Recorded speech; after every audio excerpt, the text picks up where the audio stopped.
It all started with a wink, an unassuming little thing that has led us here today.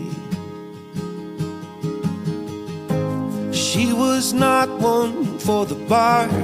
We only lived mere miles apart, more like a second chance away.